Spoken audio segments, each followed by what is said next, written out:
Hello everyone, welcome to Mythologics channel. ఈరోజు మనం చాణక్యుని జ్ఞానోదయం అనే కథను గురించి మాట్లాడుకుందాం. ఈ కథలో చాణక్యుడు తన తప్పును ఎలా తెలుసుకున్నాడో మరియు భారతదేశ చరిత్రను ఎలా మార్చాడో తెలుసుకుందాం. మరి ఆలస్యం ఎందుకు, కథను ప్రారంభిద్దామా? కథను ప్రారంభించే ముందు చిన్న పొడుపు కథ. ఇల్లంతా వెలుగు, బల్ల కింద చీకటి. దీని ఆన్సర్ కథ చివరిలో చెప్తాను. చాణక్యుని జ్ఞానోదయం.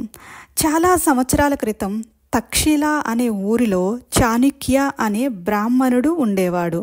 అతను మౌర్య సామ్రాజ్యాన్ని స్థాపించాడు. ఒకరోజు చాణక్యుడు పాటలీపుత్ర నగరంపై దాడి చేసి ఓడిపోయాడు. నిరాశగా ఇంటికి వెళుతూ ఒక ఇంటి ముందు కూర్చున్నాడు. ఆ ఇంటిలో ఒక అవ్వ తన పిల్లలకు అన్నం పెడుతుండగా ఒక బాలుడు అన్నం వేడిగా ఉందని కేక పెట్టాడు. అవ్వ, అన్నం మధ్యలో చేయి పెడతావా, పక్క నుంచి తినాలి అని చెప్పింది.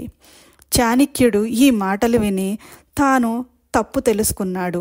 బలమైన నందులతో యుద్ధం చేయటం కంటే చుట్టుపక్కల చిన్న చిన్న రాజ్యాలను ఆక్రమిస్తూ నెమ్మదిగా పాటలీపుత్రను జయించాలని నిర్ణయించుకున్నాడు. ఈ సంఘటన భారతదేశ చరిత్రను మార్చివేసింది. నేను కథ ప్రారంభంలో ఒక పొడుపు కథ అడిగాను కదండి. ఇల్లంతా వెలుగు, బల్ల కింద చీకటి. ఆన్సర్ దీపం. ఇది మన కథ చాణక్యుని జ్ఞానోదయం. ఈ కథలోని పాఠం ఏమిటంటే, సరైన సమయంలో సరైన నిర్ణయం తీసుకోవడం ఎంత ముఖ్యము. మీకు ఈ కథ నచ్చిందని ఆశిస్తున్నాను. ఇలాంటి మరిన్ని కథల కోసం మా ఛానల్ని సబ్స్క్రైబ్ చేయండి, లైక్ చేయండి మరియు మీ అభిప్రాయాలను కామెంట్లో తెలియచేయండి.